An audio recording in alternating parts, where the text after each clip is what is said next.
আসসালামু আলাইকুম। আমি এখন আছি জামিয়া আহমদিয়া সুন্নিয়া কামিল মাদ্রাসার ওইখানে। এইখানে হচ্ছে দর্শনের জুলুসের কিন্তু এখান থেকে হয়, এই মাঠ থেকে হয়। এই যেটা দর্শনের জুলুস হয় মিলাদুন নবী উপলক্ষে। তো আমি একটা ভিডিও শেয়ার করছিলাম সোশ্যাল মিডিয়াতে, যেটাতে জামিয়ার দান বাক্সে দান করার জন্য আপনারা 11 টাকা এবং 111 টাকা মারাত করে আমাকে অনেকগুলো টাকা দিয়েছেন। প্রায় 55 জন মানুষ আমাকে টাকা দিয়েছেন। আমি আরও অনেকে দিয়েছি, আমি নিতে চাইনি, যেহেতু এখানে আসা একটা আমার সময় নির্ধারণ করে দিয়েছিলাম, আজকে আসবো বলছিলাম বৃহস্পতিবার। তো আজকে আমি আসলাম, এই যে টাকাগুলো আপনারা দিয়েছেন এগুলো সব একসাথে আমি আজকে জামিয়ার দান বাক্সে দিয়ে দিব।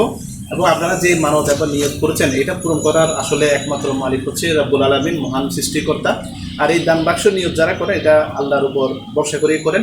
তো আপনারা যারা নিয়ত করেছেন আপনাদের যে আশা সেটা আল্লাহ পূরণ করুক, এবং আমি এই টাকাগুলি জামিয়ার দান বাক্সে দান করে দিব আপনাদের পক্ষ হয়ে।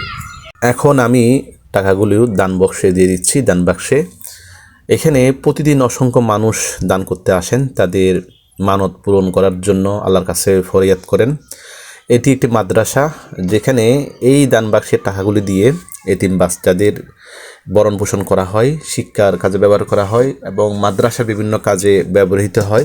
তো এখানে একটি প্রচলন আছে, এই দান বাক্সে যদি কেউ 11 টাকা কিংবা 111 টাকা দান করে তাহলে আল্লাহ তাআলা তার ইচ্ছা পূরণ করেন, এবং অসংখ্য মানুষ সেই ফল পেয়েছেন। আসলে ইচ্ছা পূরণ করার মালিক হচ্ছে মহান রব্বুল আলামিন। তো এটা আসলে মানুষের বিশ্বাস, আল্লাহ সবার যে নিয়ত সেটি পূরণ করেন।